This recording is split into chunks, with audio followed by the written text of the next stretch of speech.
The Nokia XR21 is a solid smartphone with extra durability. In the first few years after the Finnish upstart took over Nokia's mobile phone brand, they made a few attempts, but nothing really worked. Now they've settled on making no-nonsense budget and mid-range mobiles, and are also betting big on semi-smart so-called feature phones. The Nokia XR21, launched in June 2023, is its most expensive smartphone at the moment, with a price of £499.99. A lavish mid-range phone with typical mid-range features in terms of performance, functionality and quality, but with an ace up its sleeve, significantly better durability than an average smartphone. With extra protective casing on the outside, parts of the frame are protected by rubber, a sturdy build and cushioned inner chassis. The Nokia XR21 can withstand being dropped from 1.5 meters onto a concrete floor, and has been tested for vibration and temperature resistance to MIL, STD, 810H military-grade levels. For swimming and other adventures. It features fully waterproof construction with IP68 and IP69K ratings. It is claimed to withstand both 1.5 meters depth for 1 hour, being hit by powerful water jets, and has ingress protection against chemicals other than water. The screen is covered with Gorilla Glass Victus for extra protection against cracks, and its protective strips extend over the glass, minimizing the risk of edge impact. All of this adds up to a large phone with wide screen edges around the display. It looks like it permanently has a mountable shell. But it's not extremely bulky, and the buttons in the frame are smoother than those built into many mobile phone cases.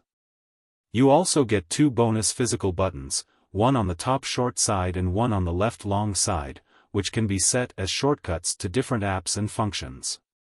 This can be helpful if you are wearing thick gloves, for example.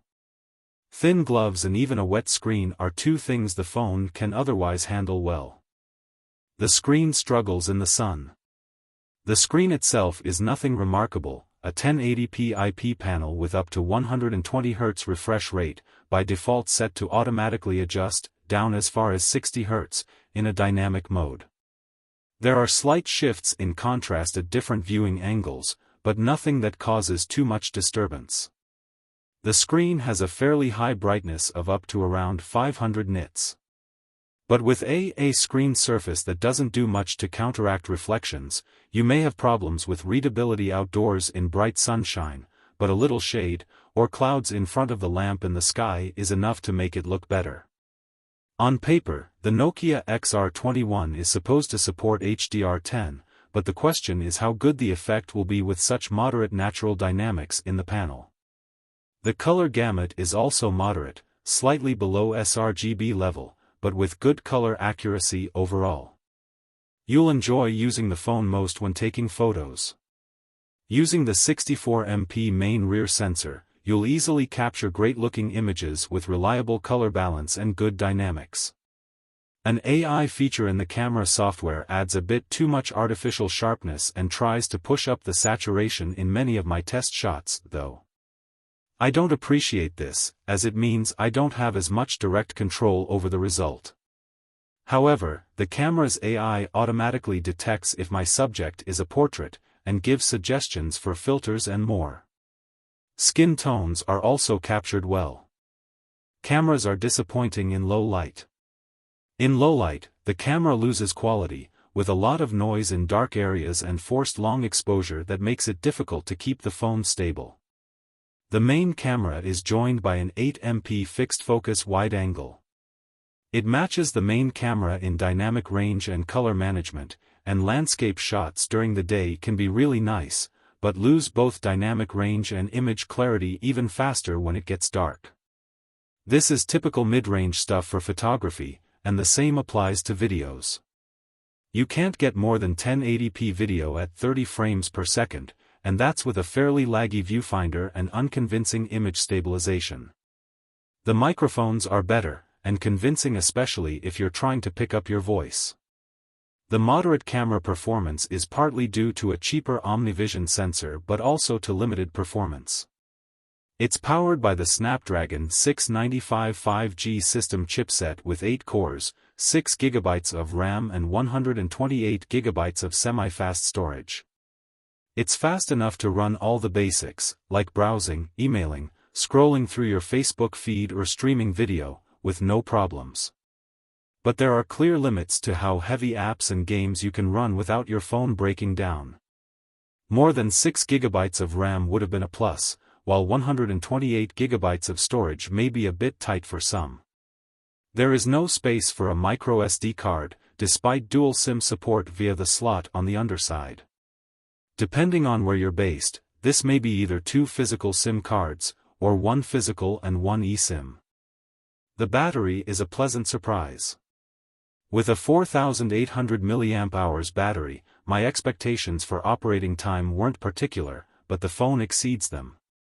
Brightness has an unusual impact on battery life, so outdoor filming draws more power than working and browsing on a screen indoors. You can work on your phone actively all day, and with occasional use it will last a couple of days between charges.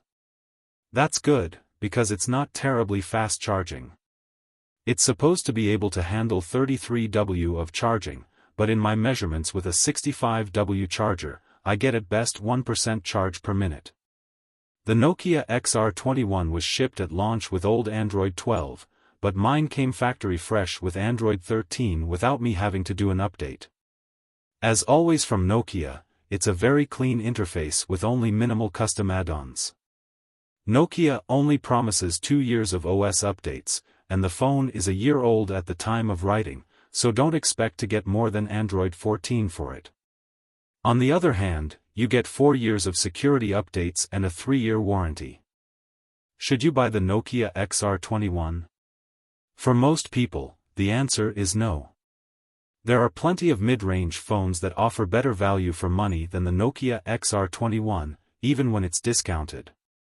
However, if you want a rugged smartphone that can withstand the elements and offer long battery life, it's still worth considering.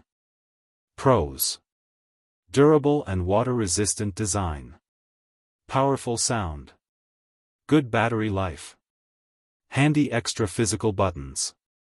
Cons: lagging behind in performance. Mediocre camera. Not so bright screen. Limited software updates. Our verdict: it doesn't have the performance to compete with other mid-range phones, and the screen, cameras and systems leave plenty to be desired. But that's the price you pay for an extra tough mobile that's still comfortable to use.